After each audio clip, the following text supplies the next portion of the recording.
नमस्कार, कशिश न्यूज देख रहे हैं आप। मैं हूं रश्मि श्रीवास्तव आपके साथ। झारखंड में शहर के मतदाताओं का मूड क्या है वो सामने आ रहा है। उम्मीदवार भले ही दलीय आधार पर हो, लेकिन ज्यादातर उम्मीदवारों को किसी न किसी पार्टी का समर्थन मिला।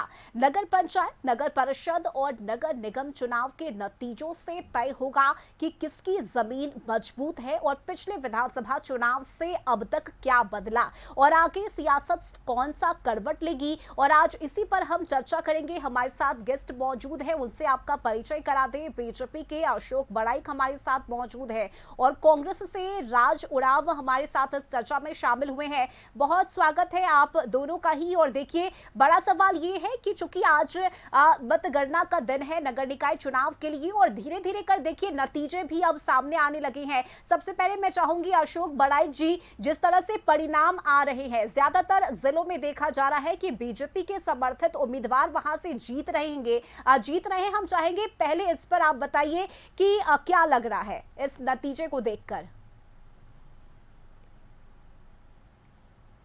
देखिए, लोकतंत्र के इस महापर्व में, इस लोकतंत्र के यज्ञ रूपी में सभी लोगों ने, भारतीय जनता पार्टी के सभी वरिष्ठ नेताओं ने, सामान्य कार्यकर्ताओं ने, सभी उन्होंने लोकतंत्र के इस महापर्व को मनाने का काम किया, इस यज्ञ में आहुति देने का काम किया। आज उसी का परिणाम है। आप देखेंगे कि कमोवेश 48 नगर निकाय क्षेत्र में, वो चाहे नगर निगम हो, नगर परिषद हो, नगर पंचायत हो, सभी में या तो भारतीय जनता पार्टी जीत चुके हैं या जीतने की स्थिति में है। देखिए, हम हर चुनाव को भारतीय जनता पार्टी बहुत ही सीरियसली तरीके से लड़ती है और लोकतंत्र में हर चुनाव भारतीय जनता पार्टी के लिए महत्वपूर्ण है। वो चाहे लोकसभा का चुनाव हो, चाहे विधानसभा का चुनाव हो या स्थानीय पंचायत या नगर निकाय का चुनाव हो, हम लोगों ने मजबूती से लड़ा है, इंटैक्ट होकर लड़ा है और पूरे एकजुटता के साथ में अपने अपने समर्थित प्रत्याशी के पक्ष में बूथ स्तर से लेकर राष्ट्रीय स्तर तक के नेता उनके पीछे लगे और जिसका परिणाम है, सकारात्मक परिणाम देखने को मिल रहा है। और आप देखेंगे कि जैसे जैसे समय बीतेगा और हम लोग कहीं ना कहीं आधे से अधिक जगहों पर भारतीय जनता पार्टी के समर्थित उम्मीदवार यानी भगवा झंडा लहराते हुए दिखाई देगा। राज उरांव जी, क्या लग रहा है विधानसभा चुनाव में जिस तरह से नतीजे सामने आए थे उसके बाद से अभी तक में क्या वो परिवर्तन आया है क्या, जिस वजह से इस तरह से रुझान सामने आ रहे हैं निकाय चुनाव के?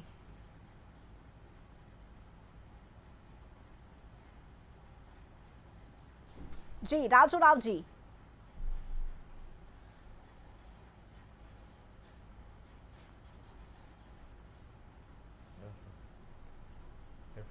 राज उरांव जी, आवाज पहुंच रही है आप तक?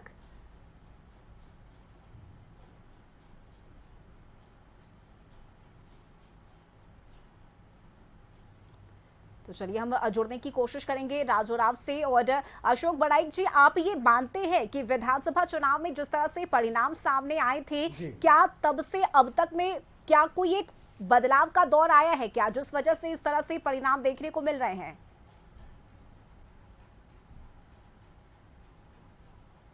देखिए, मतदाता की मूड अलग अलग होती है। जब लोकसभा की बातें आती है तो वो देश को ध्यान में रख के, राष्ट्र को ध्यान में रखकर मतदाता अपना मूड बनाते हैं और देश के लिए वोट करते हैं।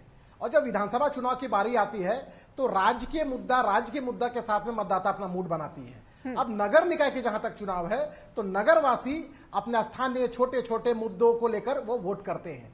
आप देखेंगे कि नगर निगम के पिछले चुनाव में आप देखेंगे 2008-18 की या उससे पहले आप 2013 की बात करेंगे तो कमोवेश भारतीय जनता पार्टी ने सभी नगर निकाय क्षेत्रों में, जो नगर निकाय में अच्छा परफॉर्मेंस किया था।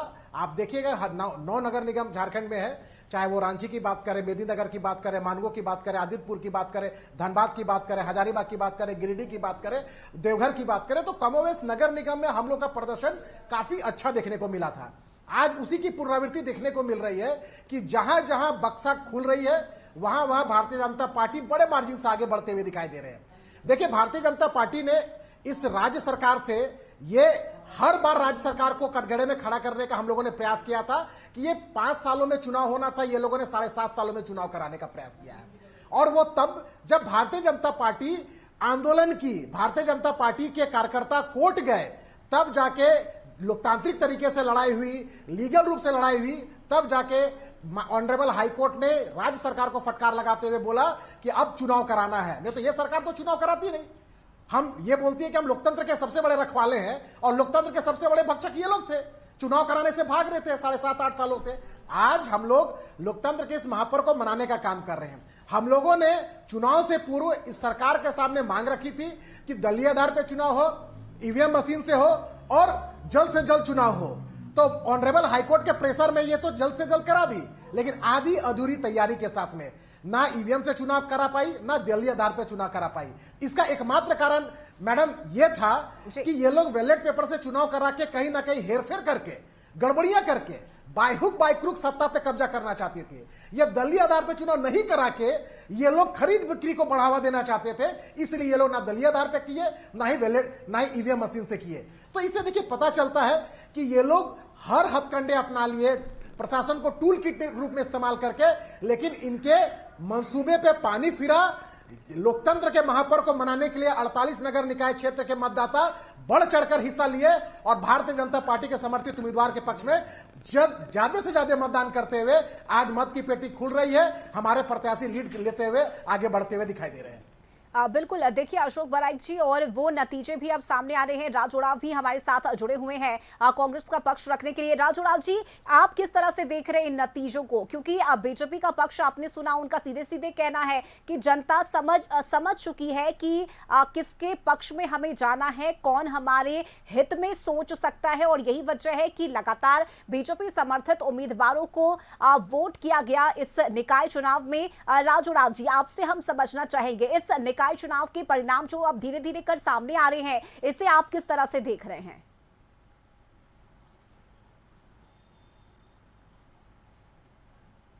जी राज उरांव जी, निकाय चुनाव के जो नतीजे सामने आ रहे हैं, इसे आप किस तरह से देख रहे हैं?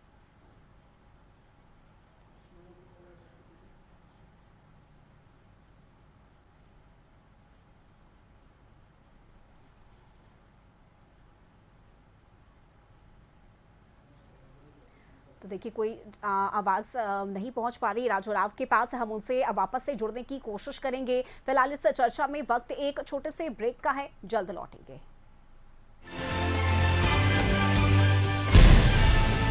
और ब्रेक के बाद स्वागत है आपका। आज मुद्दा यही है कि जिस तरह से झारखंड में निकाय चुनाव के नतीजे सामने आ रहे हैं, ये किसके जनादेश को और किसके आधार को मजबूत करता हुआ दिख रहा है, और इसी पर हम चर्चा कर रहे हैं। कांग्रेस से राज उरांव हमारे साथ जुड़े हुए हैं और बीजेपी की तरफ से अशोक बड़ाइक हमारे साथ बने हुए हैं। राज उरांव जी, जो नतीजे अब धीरे धीरे कर सामने आ रहे हैं, आप किस तरह से देख रहे हैं इस परिणाम को? देखिए, ये पहली बात है, दलगत चुनाव तो थी नहीं जी, और पार्टी समर्थित लोगों खड़े हुए थे, निर्दलीय लोग भी खड़े थे इस पे, और ये एक तरह से एक अच्छी है लोकतंत्र की चित्र दिख रही है कि लोग अपने अपने उम्मीदवार को लेके दमखम दिखा रहे हैं। मुझे लगता है कि आने वाले समय चुनाव में इसका असर पड़ेगा। लोग अपने हर पार्टी अपने जनाधार को आकलन कर पाएगी। जहां तक अब देखिएगा, बीजेपी डरी हुई थी कि वो अलग अलग नहीं लड़ी, उनके जितने भी अलायंस थे सभी साथ पे थे, पर यहाँ पे देखिएगा कि इंडी गठबंधन के जितने अलायंस थे, जेएमएम हो गया, आरजेडी हो गई, कांग्रेस हो गई, लेफ्ट हो गई, तो इन्होंने सभी ने अपने अपने प्रत्याशी उतारे थे, अपने समर्थित प्रत्याशी उतारे थे और सभी ने अपना दमखम दिखाया। ये मुझे लगता है कि एक तरह से अच्छी भी रही। दूसरी बात, जहां बीजेपी विरोध कर रही थी बैलेट पेपर को लेके, आप देखेंगे किस तरह से अब तो विरोध नहीं कर रहे हैं, क्योंकि इनके प्रत्याशी कुछ जगह पे आगे चल रहे हैं, तो अब तो कुछ बोलेंगे नहीं।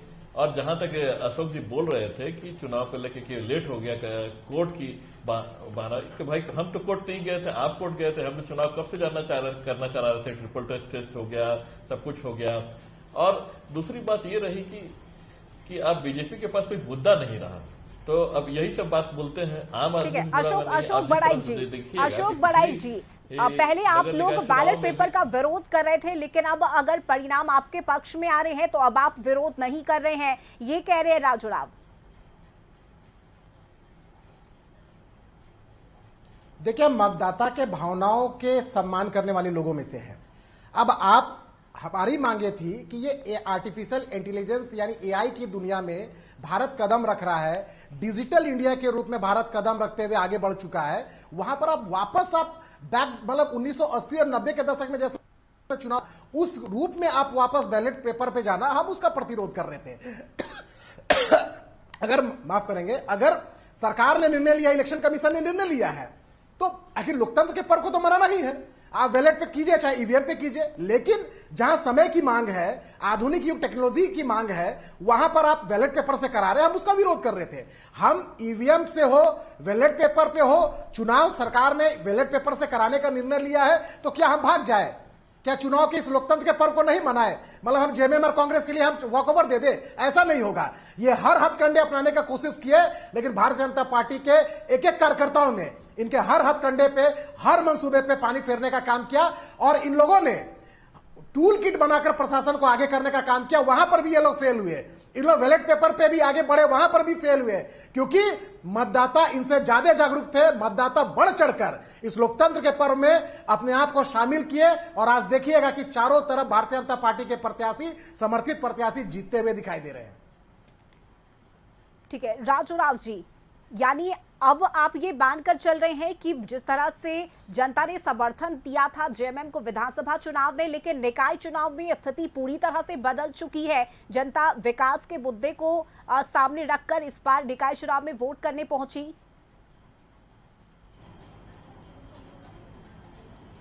देखिए, बहुत सारी कारणें रही हैं, और अभी भी काउंटिंग चल ही रही है। इसे अंत नहीं मानेंगे कि अभी रिजल्ट आ गया है। अभी समय है रिजल्ट आने में। बहुत जगह के बक्से नहीं खुले हैं, अभी खुलेगी तो परिणाम कुछ और आएंगे। आप देखिएगा कि यही बीजेपी सरकार 2009 के समय में इनके सबसे बड़े लीडर एल.के. अडवाणी, जीवीकल नरसिम्हा राव, और उस समय के सुब्रमण्यम स्वामी, जो समय जनता पार्टी में था, आज बीजेपी में है, इन्होंने ईवीएम का सबसे ज्यादा विरोध किया था, और किताब भी लिखी थी उसमें, डेमोक्रेसी रिस्क। आप देखिएगा आज के भौतिकरण के समय में दुनिया के जितने भी समृद्ध देश, चाहे अमेरिका हो गया, यूके हो गया, फ्रांस हो गया, कनाडा हो गया, जर्मनी हो गया, सभी आज बैलेट पेपर में चुनाव करते हैं। आज आपको एक 2025 में हरियाणा में एक केस आई थी, जिसका सुप्रीम कोर्ट ने, मैं आपको बहुत एक खबर बताता हूं कि सरपंच के चुनाव में एक व्यक्ति सुप्रीम कोर्ट में, हरियाणा में सुप्रीम कोर्ट गए, और उसके पक्ष में सुप्रीम कोर्ट ने ईवीएम में फिर से रिकाउंटिंग कराया सुप्रीम कोर्ट में, और देखिएगा जो हारा हुआ कैंडिडेट से जीत गया। तो आज ईवीएम की पारदर्शिता पे क्वेश्चन चिन्ह, मतलब प्रश्न चिन्ह उठता ही है। आज बैलेट जो पेपर पे आज अगर चुनाव हो रही है, तो जब समृद्ध देश उस पे आगे रही है, और भारत जैसा देश भी उसी लाइन पे है, तो इसमें गलत क्या है?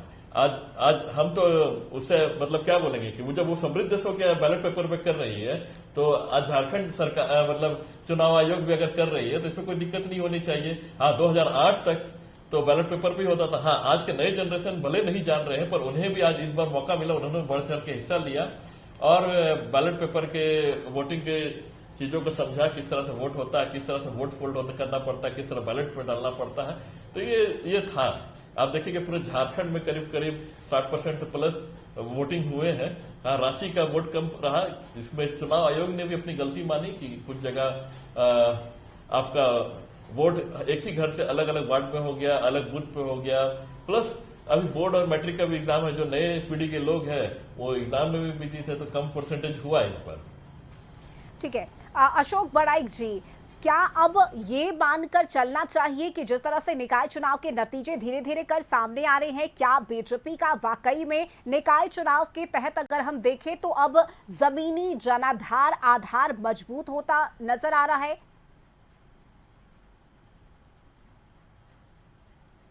देखिए, पहले मैं राज्य के जो प्रश्न इन्होंने उठाया उसका जवाब दे दूं।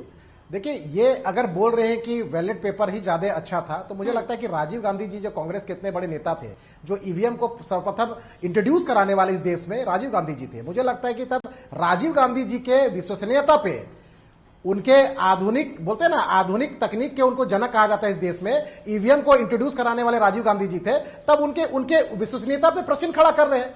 आज कौन सा ईवीएम गलत है?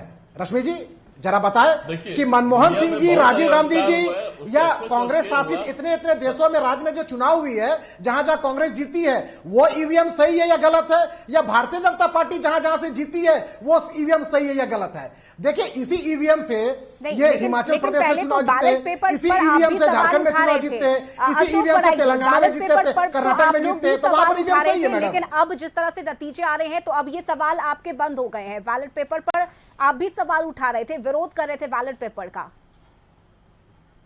यही बात तो कहा जा रहा है कांग्रेस की तरफ से।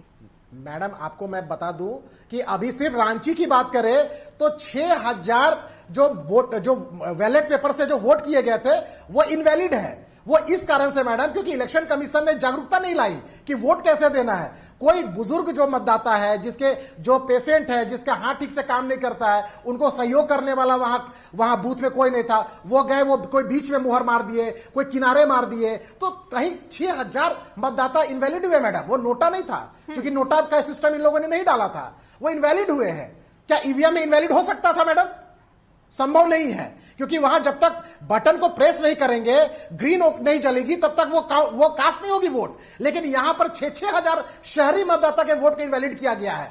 तो आप 6000 जो मतदाता है मैडम, सिर्फ बैलेट पेपर के खमियाजा के कारण में उनका वोट जो उन्होंने विश्वास से दिया था अपने किसी भी प्रत्याशी को, वो इनवैलिड हो गया है। तो आप क्या बोलेंगे मैडम? इस डिजिटल युग में हम पेपर पे, बैलेट पेपर पे जा रहे हैं, तो मुझे लगता है कि यह सोच का अंतर है। कांग्रेस झारखंड और महाराष्ट्र में एक साथ चुनाव होती है मैडम, वहां महाराष्ट्र में चुनाव बीजेपी जीतती है, वहां ईवीएम गलत है, और झारखंड में उसी समय कांग्रेस जेएमएम आरजेडी चुनाव जीतती है, वहां पर ईवीएम सही है। तो कांग्रेस के नजर में ईवीएम पिक एंड चूज वाली राजनीति का एक मुद्दा है। ये ईवीएम सही है गलत, ये विषय नहीं है। जहां बीजेपी जीतती है वहां ईवीएम गलत है, जहां ये लोग हारते हैं वहां पर उनके लिए तो सही है। ईवीएम ठीक है, अगर नतीजे आपके पक्ष में नहीं आते तो ईवीएम गड़बड़ है। यही क्वेश्चन सिक्का के दो पहलू है मैडम। मैं यही बोल रहा हूं कि आज भी स्टैंड ले बीजेपी पार्टी की बैलेट पेपर का विरोध करते रहे। आज विरोध नहीं कर रहे हैं हमारे साथी बीजेपी के, और नहीं, विरोध अशोक बड़ाइक अभी भी कर रहे हैं।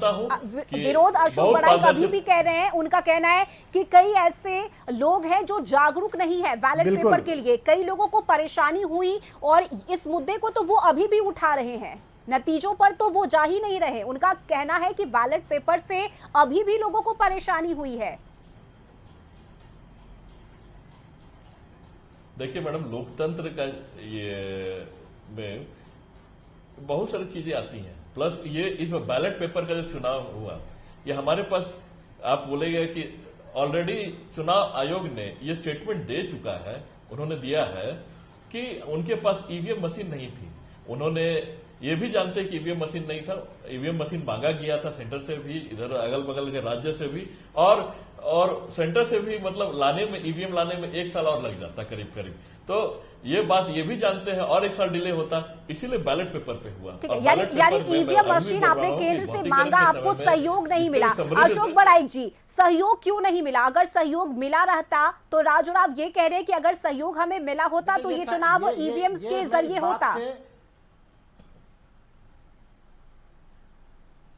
इस बात से मैं बिल्कुल भी असहमत हूं, इसलिए क्योंकि अगल बगल राज्यों में जब राज्य निर्वाचन आयोग जब त्रिस्तरीय चुनाव कराती है, तो अगर उसके पास ईवीएम का बैकअप नहीं है तो वो मांगा जाता है। जिस तरह से मैडम जब इलेक्शन होती है किसी राज्य में, तो अगल बगल से फोर्सेज, प्रशासनिक, पुलिस पदाधिकारी आते हैं चुनाव कराने के लिए, तो अगल बगल राज्य हमेशा सहयोग करती है। आप मान लेते हैं कि छत्तीसगढ़ में आपकी सरकार नहीं है, चलिए ये भी हम मान लेते हैं कि वहां बीजेपी की सरकार है, बगल में उड़ीसा में सरकार बीजेपी की मोहन मांझी की सरकार है, बगल में टीएमसी आपके सहयोगी जो इंडिया अलायंस के सहयोगी दल की सरकार है, आप बंगाल से मांग लेते साहब। आपको इतने इतने राज्यों में कहीं से ईवीएम नहीं मिला।